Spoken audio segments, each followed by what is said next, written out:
Good morning, guys, from the shores of Lake Isabella, California. It's Monday and our hotel room didn't put any coffee packet in when they serviced our room yesterday, so I had to head out, and it was a great opportunity to also catch up with you guys and take a drone flight. But we were here for the Live the Adventure Summit, and fun for Louie and JP's return from their around the world flight in a Cessna 210. Quite an amazing accomplishment. This event, the summit, was a lot of fun. We got to meet fellow creators, make new friends, strengthen existing friendships, and it was just a great sense of community. All right, well, the plan for the day is to return our rental car on the central coast of California, more specifically Orcutt, California, and pick up Rebecca's grandma's car, because grandma's not driving since she's recovering from a broken hip, and that way we will then have some wheels to hang out here in California while Shelby heals. And speaking of Shelby, she is doing great. She's walking like almost 80% normal. It's so heartwarming. We're so thankful for everything, and she's come so far. My grandpa is doing well. He was released from the hospital, and yeah, you know, it feels good when things are going good. But let's send the drone up, and then we're gonna head towards the central coast of California.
Good morning, everybody. I heard Ben got you guys up early for a drone flight and a cup of coffee.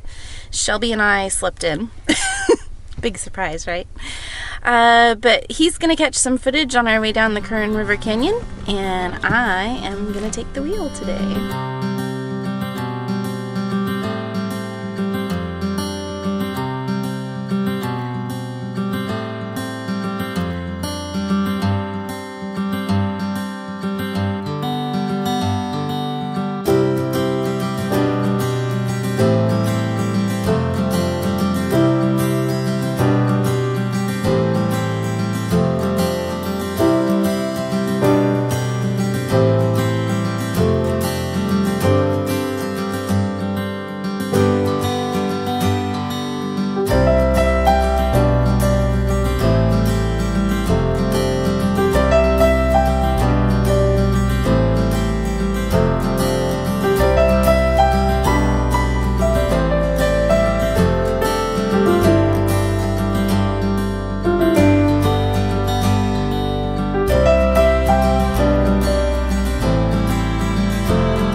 I was definitely reminded that I get car sick if I'm not driving. Oh, that was brutal. I'm like focusing on the camera, you know, like trying to get really good shots and looking and focusing on like what the screen says, which is then when your senses get all messed up. So that was rough. I don't understand why I sleep all day.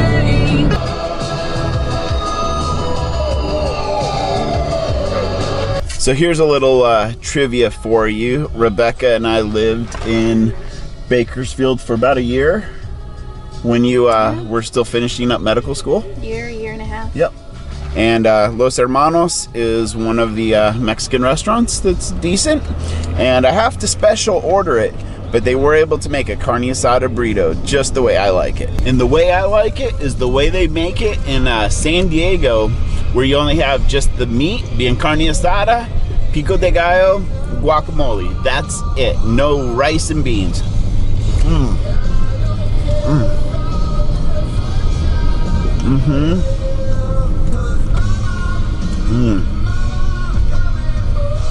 Any time of day. Breakfast, you know, midnight munchie run.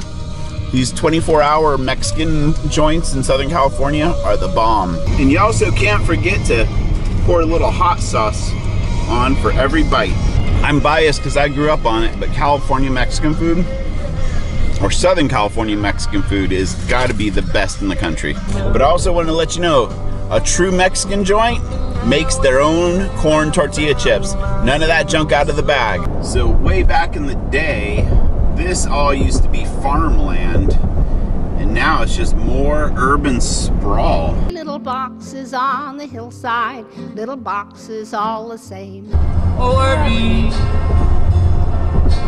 Why do I let myself worry?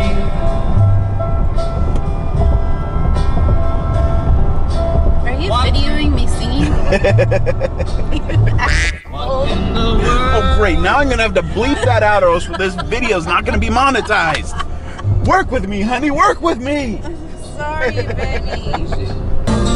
Not the man that think I am at home. Oh, no, no, no. Falling in love with you.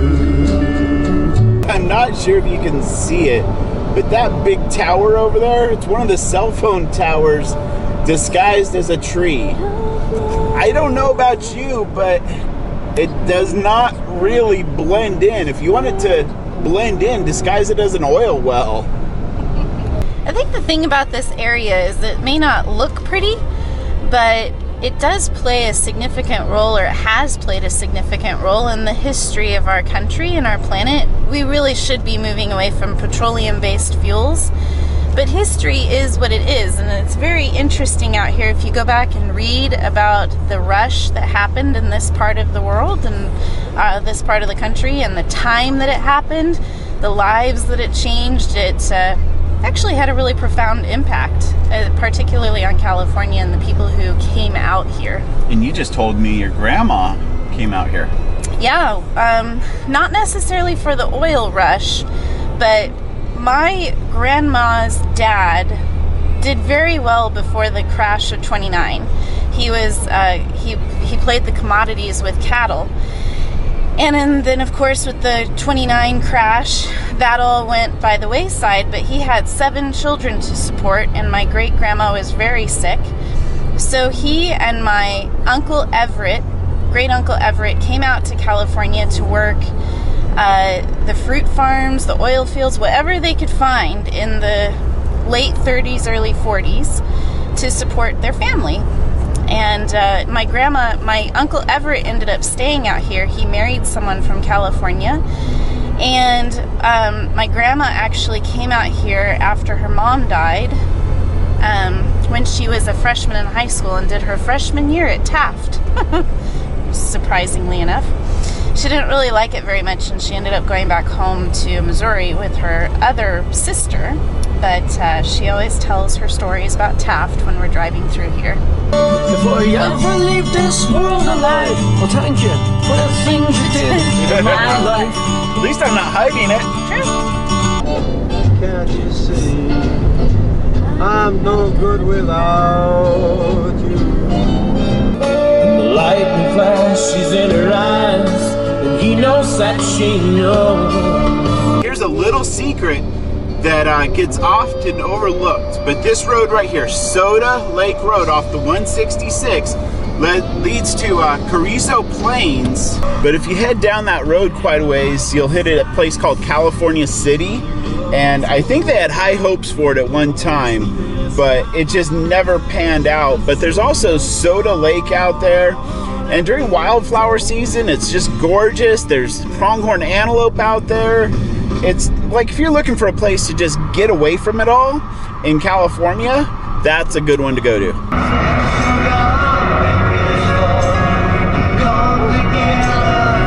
That's not me. That's broccoli. You know better than that one. See? Broccoli being harvested. In case you didn't know, broccoli and cauliflower is grown here, and when it's ripe and being harvested, or even after harvest, stinky stuff. Really? But it tastes good. It tastes great, but it is the stinkiest thing. It is pretty raunchy. Somewhere over the rainbow, way up high.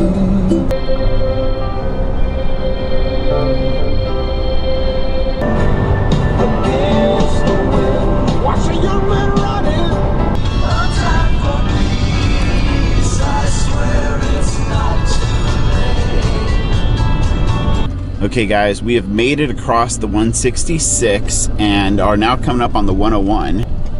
And the 101 is the major freeway or highway or whatnot that runs along the coast of California. It's not to be confused with PCH or Highway 1, even though at some points they are the same stretch of road.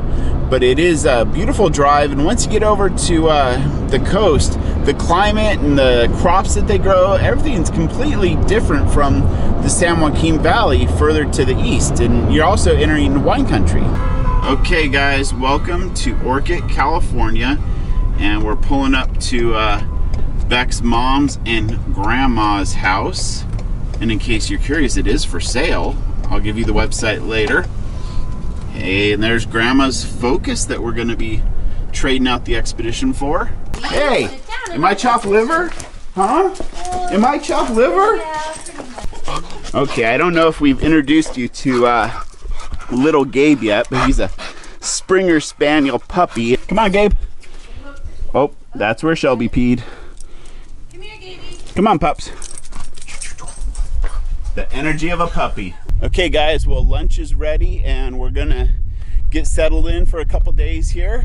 If you are looking for a house here on the central coast of California, there's the website. The next video coming up is going to be an interview with Jax Austin, who has a van, a school bus conversion into a van life vehicle. We met up at the Live the Adventure Summit. So stay tuned for that one next, and then we'll pick up with more adventures while we road trip around California. I'll be here when it all gets weird.